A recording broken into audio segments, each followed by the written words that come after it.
ও B এর অর্থের অনুপাত 2:1। এ বিকে 2 টাকা দিয়ে দিলে তাদের অর্থের অনুপাত হয় 1:1।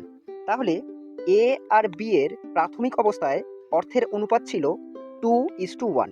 এবার এ বিকে 2 টাকা দিয়ে দিয়েছে, তাতে অর্থের অনুপাতটা সমান সমান হয়ে গেছে, মানে এর যতটুকু এবং বি এরও ততটুকু, 1:1। একটু খেয়াল করো, আলাদা করে বাইরের থেকে অর্থ আসছে না বা যাচ্ছে না, তাহলে মোট অর্থ একই থাকবে।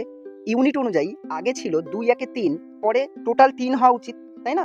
তো আগে যদি 3 হয় এবং টাকা ধার দেওয়ার পরেও যদি দেখি সেখানেও 3 হতে হবে, তাহলে 1 একে তো 2 হচ্ছে, 3 হচ্ছে না। তার মানে এটা 1.5 ভাবতে পারি। 1.1-2, 1.1-2, তারপর কি হবে? 1.5 মিলে 3 ইউনিট হবে। তাহলে আগের অর্থের অনুপাত বা আগের অর্থের সমষ্টি এবং পরের অর্থের সমষ্টি একই হলো।